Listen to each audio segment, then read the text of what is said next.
Eu tenho 88 anos. E hoje, daqui, desta poltrona onde o tempo parece não passar, eu descobri a maior e mais cruel mentira que me contaram, que o amor era uma recompensa pelo sacrifício. Não era. O sacrifício era apenas o preço que eu paguei pela minha própria invisibilidade. Se você que me escuta agora já se sentiu como um móvel útil na casa de alguém, um objeto que só é notado quando quebra, fique comigo até o final. Se inscreva aqui neste meu cantinho para que a gente não se sinta tão só. E me conte aqui embaixo nos comentários se você também já acreditou que para ser amado precisava primeiro desaparecer. Durante 50 anos, eu fui o pilar desta família. E pilares, você sabe, não têm vontade própria, não sentem dor, não pedem nada. Eles apenas sustentam. Minha identidade era a soma do que eles precisavam. A mãe que sabia o ponto do feijão de cada um, mas que comia o seu frio, de pé na cozinha. A esposa que aprendia a engolir as palavras para manter a paz. A avó que era um porto seguro, uma despensa sempre cheia e um ouvido sempre disponível. Eu acreditava, com a fé de uma criança, que ser boa era sinônimo de não dar trabalho, que o amor era uma equação simples. Quanto mais eu me anulasse, mais eu seria indispensável. Hoje, a casa é um museu dessa crença, um museu da minha própria irrelevância. A peça principal é o silêncio, que só é quebrado pelo tic-tac de um relógio de parede que meu marido deu corda pela última vez. Ele parou às 3h14 da tarde e parece que eu também parei ali com ele. Minha rotina é um ritual de espera. Faço um café forte do jeito que ele gostava e a xícara sempre esfria intocada ao lado da minha. Limpo o pó da nossa fotografia de casamento que ocupa o lugar de honra na sala. Na foto, eu sou uma promessa. Hoje, sou a poeira que tiro dela. E eu espero. É a minha principal ocupação. Espero o telefone tocar. Espero a chave girar na porta. Espero um sinal de que o pilar ainda serve para alguma coisa. Eu tinha um contrato invisível com a vida, com a minha família. Um contrato que só eu assinei. A cláusula principal dizia: se eu for útil, se eu for a solução para todos os problemas, se eu nunca, jamais, for um fardo, então eu nunca serei abandonada. Ninguém me disse que contratos unilaterais não têm valor algum e que a utilidade tem prazo de validade.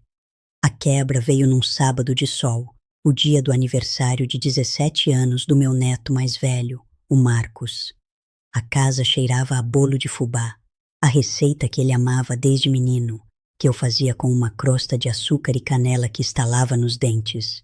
Eu já tinha separado a minha melhor blusa, a de seda azul, e passado o dia ensaiando o que diria, como o abraçaria. A expectativa era uma febre baixa, um calorzinho bom no peito que me fazia sentir viva. Às 2h da tarde, liguei para o meu filho.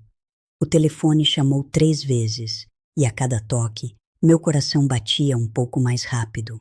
Oi, mãe, ele disse, a voz abafada pelo que parecia ser música e outras conversas. Tudo bem? Tudo ótimo, meu filho.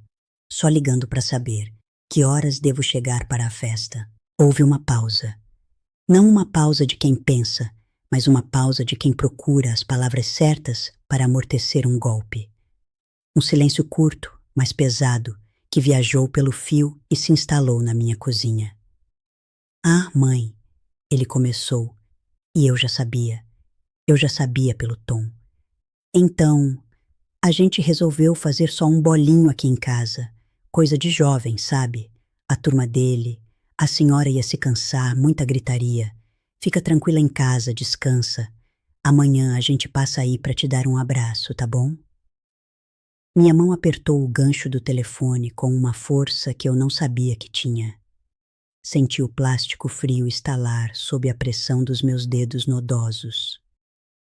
Forcei um sorriso na minha voz, o mesmo sorriso que usei por 50 anos para dizer: não se preocupe comigo. Claro, meu filho, imagina, eu entendo perfeitamente. Vocês se divertem. Manda um beijo enorme para o meu menino. Desliguei. O silêncio que se seguiu foi diferente. Não era o silêncio da paz, era o silêncio de um vácuo. Olhei para o bolo de fubá esfriando sobre o balcão. Perfeito, dourado, inútil. Por um momento, tentei acreditar na mentira dele. Eles têm razão, eu disse para as paredes. Eu já estou velha para essas coisas. O barulho me dá dor de cabeça. Mas as palavras soavam ocas, falsas. Eram apenas o eco da minha própria tentativa de não ser um fardo. A noite caiu devagar, densa. Eu não acendi as luzes da sala. Fiquei sentada na minha poltrona no escuro, vendo as luzes dos carros passando lá fora. A solidão era uma presença física. Foi então que me lembrei do aparelho que minha neta me deu, um tablet. Para a senhora ver as nossas fotos, vó. Com as mãos trêmulas, eu o liguei. A luz fria da tela iluminou meu rosto. Entrei no perfil da minha nora e lá estava, a prova, apunhalada. Não era só um bolinho, era uma festa grande no jardim da casa deles, todo iluminado com cordões de luzes. Havia dezenas de fotos, balões, música, uma mesa imensa. E em todas as fotos, a família inteira. Meus outros filhos, meus netos, sobrinhos, os amigos deles, todos sorrindo, todos juntos. Continuei passando as imagens com o dedo, cada foto uma nova volta da faca. E então eu vi a foto oficial, a família toda reunida, posando. E no centro do grupo, em uma cadeira de vime que costumava ser minha, a cadeira onde eu sempre me sentava, eles haviam colocado a minha fotografia de casamento. A mesma que fica na minha sala. Eu, jovem, sorrindo, um fantasma de papel em meu próprio lugar. Eu não fui esquecida. Fui metodicamente substituída. Substituída por uma versão minha que não precisava de ajuda para subir escadas, que não pedia carona, que não contava as mesmas histórias. Uma versão que não dava trabalho. O ar me faltou. Não era raiva. Era uma vergonha gelada, uma humilhação que me percorreu da cabeça aos pés. Eu era um objeto, uma relíquia. Uma lembrança conveniente que eles tiravam do armário para completar a foto da família feliz. Ali, no escuro da minha sala, com o brilho daquela tela mentirosa refletindo nos meus olhos, eu entendi. Eu não era uma prioridade. Eu não era nem mesmo uma opção. Eu era uma obrigação da qual eles tinham encontrado uma maneira elegante de se livrar. Eu era um estranho com o mesmo sangue que eles. E o bolo de fubá na cozinha começou a me parecer a coisa mais ridícula do mundo. Um monumento à minha própria estupidez. Os dias que se seguiram foram um borrão de silêncio e vergonha. Eu me movia pela casa como uma intrusa, o som dos meus próprios passos ecoando como uma acusação. O telefone, sobre a mesinha de renda, se tornou um monólito preto, um tótem da minha insignificância. Eu o encarava, esperando que ele, por algum milagre, me validasse. Em uma noite, o uivo distante de uma sirene cortou o ar, vindo da direção do bairro do meu filho. Um pânico gelado tomou conta de mim.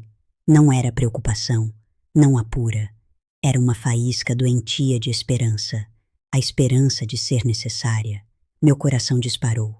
As mãos trêmulas mal conseguiam segurar o aparelho. Disquei. Disquei de novo. Na terceira tentativa, ele atendeu, a voz irritada. Mãe? O que foi? Meu filho, eu ouvi uma sirene perto de vocês. Está tudo bem? A pausa do outro lado foi curta, cortante. Mãe, tá tudo bem. Era só um alarme de carro que disparou. Pelo amor de Deus, te ligo depois. E desligou, mas ele não ligou depois. E eu entendi. Eu não era uma mãe preocupada. Eu era um alarme falso, um incômodo na madrugada. Foi naquela noite, no escuro, que o pensamento proibido veio. Aquele que a gente esconde até de si mesmo, de tão feio e doloroso. Não era que eles não me amavam. Era pior. Era que eu os tinha ensinado a me amar assim. Eu fui a professora que lhes deu a lição da minha própria irrelevância. Ensinei que meu amor era incondicional, um recurso infinito que não precisava de retorno, como o ar que se respira sem agradecer. Ensinei que minhas mãos existiam para servir, meus ouvidos para escutar e meu coração para absorver as dores deles sem nunca reclamar do peso. Eles não eram monstros, eram apenas meus melhores alunos. Aprenderam a lição perfeitamente. Mamãe é uma constante, um porto seguro que estará sempre lá, não importa a tempestade ou o descaso. Eles não me abandonaram. Eles apenas se formaram na escola do meu sacrifício. O fundo do poço tem data e hora. Véspera de Natal, 7 da noite. A casa cheirava a peru assado, a nozes, a saudade. A mesa, que por 50 natais esteve abarrotada de gente, estava posta para 8. A toalha engomada, os melhores pratos, os talheres de prata que só saíam da caixa uma vez por ano. 8 lugares, 8 fantasmas. Cada cadeira vazia era um grito. A desculpa deste ano foi uma viagem de última hora, uma oportunidade imperdível, uma mentira educada, embrulhada em papel de presente. Fiquei sentada na cabeceira, o vapor da comida subindo e se dissipando no ar frio da sala de jantar. Olhei para o telefone. Mudo. Olhei para os pratos, intocados, e pela primeira vez não senti tristeza. Senti uma exaustão que vinha da alma, um cansaço de esperar, de fingir, de cozinhar para ausências. Eu estava cansada de amar sozinha. Ali, diante do banquete mais solitário da minha vida, eu desisti. Desisti de esperar que eles se lembrassem do pilar. Pilares, afinal, só são notados quando desabam, e eu estava pronta para ruir. O peru intocado na mesa começou a esfriar, sua pele dourada perdendo o brilho sob a luz fraca da sala de jantar. O cheiro, que antes era de festa, agora era o perfume de um velório. Levantei-me devagar, minhas juntas estalando em protesto. Não era um movimento de raiva, mas de rendição. Caminhei pela casa, tocando os móveis como se me despedisse deles. Fui até o fundo do armário do meu quarto, onde uma caixa de papelão guardava os restos de uma vida que eu achava que era minha. Certidões, contas pagas, garantias de eletrodomésticos que já não existiam. O cheiro de pó e papel velho subiu, o aroma do tempo. E foi ali, no meio daquela arqueologia da minha própria utilidade, que encontrei um envelope amarelado. Dentro, uma carta. A caligrafia era minha, mas de uma mulher que eu mal reconhecia. Uma versão de mim com 30 anos, cheia de uma esperança que me pareceu quase cruel. Era uma promessa que a jovem Teresa fazia à velha Teresa. E no final, uma frase me atingiu como um soco no estômago, me quebrando e me reconstruindo na mesma sentença. Espero que quando você ler isto, já tenha aprendido a saborear uma xícara de café inteira, sem pressa, apenas pela alegria de senti-lo quente em suas mãos. Eu não chorei. As lágrimas já tinham secado há muito tempo. Em vez disso, uma clareza fria e cortante tomou conta de mim. A promessa não tinha sido cumprida. Eu nunca tinha tomado aquele café. Eu estava em dívida comigo mesma. Levantei-me do chão, o papel frágil ainda em minhas mãos. Fui até a sala. Olhei para a fotografia do casamento na parede. O sorriso daquela moça na foto era o de alguém que ainda não sabia o preço. Com um esforço que veio do fundo da alma, tirei o quadro pesado da parede. O prego solitário ficou exposto, uma ferida. Carreguei a foto para o quarto de hóspedes e a encostei na parede, virada para dentro. De volta à sala, peguei um pequeno espelho oval que ficava esquecido no corredor e o pendurei no lugar da foto. Olhei meu reflexo, o rosto de uma mulher de 88 anos, com as marcas de todas as esperas, de todos os sacrifícios. Mas pela primeira vez, não era a mãe, a avó ou a viúva que me encarava. Era só Teresa. E pela primeira vez em 50 anos, a figura central daquela casa era eu. A manhã seguinte nasceu diferente. O silêncio não era mais opressor, era um espaço em branco. Fiz café, apenas uma xícara, e pela primeira vez levei-a para a varanda. Sentei-me na cadeira de vime, a mesma que deveria ter sido meu lugar na festa, e senti o sol da manhã nos meus ombros. O café estava quente, amargo, perfeito, e eu o bebi devagar, gole a gole, até o fim. Não havia ninguém para servir, ninguém para agradar. Apenas eu, o sol e o gosto do café. Comprei um caderno de capa azul. Nele comecei a registrar não as memórias, mas as descobertas. O nome do pássaro que canta na minha janela às 6 da manhã, um sabiá. A forma como a luz da tarde desenha padrões no chão de madeira. O prazer de cozinhar uma sopa de legumes só para mim e comer direto da panela, sentada no balcão da cozinha. A aliança de casamento, que por tantos anos foi uma extensão do meu dedo, agora descansa no fundo de uma gaveta de joias. Minhas mãos, livres, aprenderam a cuidar da terra de um pequeno vaso de tomates.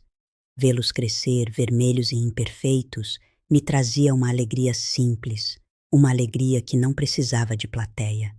Meus filhos ligaram eventualmente. Mãe, a senhora sumiu. A voz deles carregava uma nota de estranheza, talvez de irritação. Eu não cobrei, não reclamei.